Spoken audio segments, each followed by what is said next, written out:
बेंकआव थाङाबासिनो गोरलैयैनो निजिनि मबाइलाव थानाय योनो एप्सजों माबोरै गुबुन सासेनि एकाउन्टाव गोरलैयैनो फैसा ट्रेन्सफार बानायनो हायो बेखौ जोङो नायलांदोनि।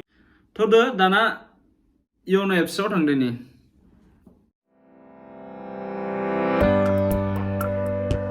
योनो एप्सआव थांग्रोदो। बेनि उनाव लगिन एमपिन जि दं एमपिनखौ थुदो।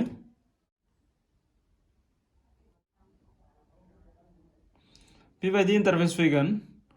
बेनि उनाव योनो पे बेयाव क्लिक बानाय। बेहाय मोननै अपसन दङ आरो गुबुन मोनसेया जाहैबाय ट्रेन्सफार टु उन एन आदार एकाउन्ट माने नै बेंक एकाउन्टनिफ्रायबो हरनो हायो। बिनिफ्राय हरबाथाय जोङो सानसेयाव 10 लाखसिम हरनो हागोन। बिनि थाखाय जोङो बेनिफिसियारि एड बानायग्रोना लाग्रोनांगोन।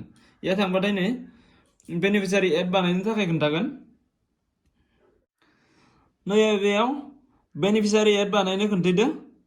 नै बेयाव पे ए निउ बेनिफिसियारि बेहाय बेनिफिसियारि एड बानायनायनि उनावसो जोङो बुरजा एमाउन्ट हरनो हायो। दाना जों बेग बानायफिनदोनो। बेग बानायनो थाखाय बेयाव खनायाव ओमफ्राय बिनि उनाव कुइक ट्रेन्सफारदो सानसेयाव 25,000 हरनो हायो आरो गुबुन मोनसेया जाहैबाय इउपिआइ दोबो हरनो हायो। नैबे इउपिआइ बिदोबो जोङो हरनो हायो। नैया इउपिआइ क्रिएट बानायग्रोना लानो होदो। आंना इउपिआइ आइदि क्रिएट बानायनाय गैया। बेखौ उनाव खोन्थासिगोन। कुइक ट्रेन्सफारखौ क्लिक बानायदो। बेनि उनाव आदार्स बेंक इयाय दङ एसबिआइ ना आदार बेंकआव हरनो नोङो ना बेनिफिसियारि मबाइल नाम्बाराव हरनो। मबाइल नाम्बारावबो हरजायो।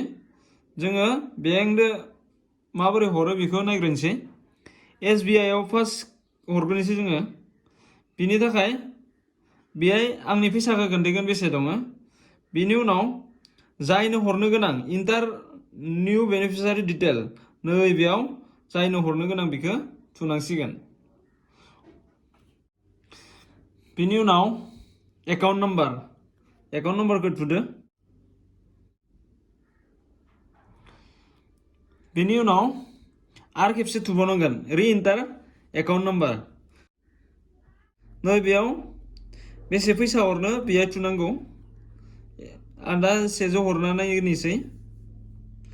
बिनि उनाव गाहायाव नै बेहाय मा दङ सेलेक्ट पार्पस मानि थाखाय नोङो हरगोन। नै सेलेक्ट पार्पसाव थुदो। थुनानै ट्रेन्सफार टु फेमिलि लननि थाखाय ना रेन्टनि थाखाय मानि थाखाय नों हरगोन बेहाय पार्पसखौ थुदो। आङो फ्रेन्ड बा फेमिलिनि थाखाय। बिनि उनाव नेक्स्टआव थुदो। नेक्स्टआव थुनायनि उनाव बेहाय खेबसे कनफार्म नायनो थाखाय फैगोन। इयो एकाउन्ट नाम्बारफोरा जागोन ना जायाखै बेखौ गासैखौबो खोन्थागोन। बिनि उनाव